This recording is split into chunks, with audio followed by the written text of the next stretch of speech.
Hello guys, welcome back to my channel Gargi's kitchen with Bengali food. আজ আমি আবার চলে এসেছি তোমাদের কাছে একটা নতুন রেসিপি নিয়ে। রেসিপিটা খুব ছোট্ট কিন্তু খেতে হয় দারুণ। এইটা দিয়ে তোমাদের এক থালা ভাত খাওয়া হয়ে যাবে। চলো তাহলে রেসিপিটা শুরু করি। দেখো, ফার্স্টে আমাদের বাড়িতে হওয়া খারকোল পাতা নিয়ে এসেছি। আজকে তোমাদের এটাই বাটা করে দেখাবো, কিভাবে করবে, কিভাবে করলে গলা চুলকাবে না, সবটাই তোমাদের দেখাবো। দেখো, ফার্স্টে খারকোল পাতাগুলো কেটে ধুয়ে সিদ্ধ করে নিয়েছি, মানে একটু জলে হালকা ভাপিয়ে জলটা ফেলে দিয়েছি। ওই জলটা না ফেলে দিলেই গলাটা চুলকাবে।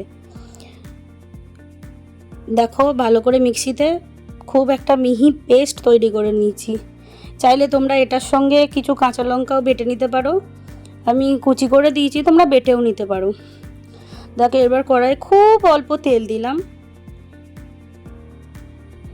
এবং তাতে শুকনো লঙ্কা ফোড়ন দিলাম। শুকনো লঙ্কাটা একটু ভাজা হয়ে গেলে এবার কালো জিরে দিয়ে দিচ্ছি। এই কালো জিরেটা কিন্তু দিতেই হবে, এটাতেই টেস্ট। একবার তোমরা বাড়িতে বানিয়ে দেখো, যারা নতুন নতুন রান্না শিখছো, যারা এই বাটা খেতে ভালোবাসো, তারা এটা একবার করে দেখো, খুব ভালো লাগবে। তারপর দেখো, নুন দিলাম। তোমরা তো সবাই জানো আমি ফোড়নে একটু নুন দিই। এবার থেতো করা রসুন দিয়ে দিলাম। অনেকজন ওই পাতাটা বাটে যখন, তখন রসুনটা বেটে নেয়, আমার ওটা ভালো লাগে না, ঠিক কাঁচা গন্ধ বেরোয়, তো আমি রসুনটা একটু ভেজেই দিই।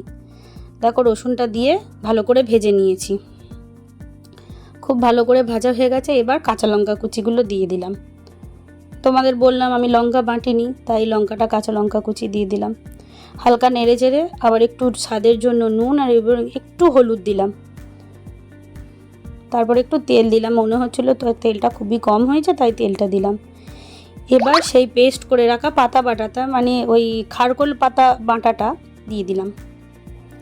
এবার ভালো করে নেড়ে চেড়ে এটা শুকাতে হবে। যত শুকাতে পারবে তত টেস্ট, তোমাদের বারবার বলে দিচ্ছি। দেখো, আমি নেড়ে চেড়ে একদম শুকনো করে নিয়েছি। এবার তুলে নিচ্ছি। হয়ে গেল আমাদের খারকোল পাতা বাটা। এটা দিয়ে তোমরা একবার গরম ভাতে খেয়ে দেখো, আশা করি দারুণ লাগবে। চলো তাহলে, ধন্যবাদ।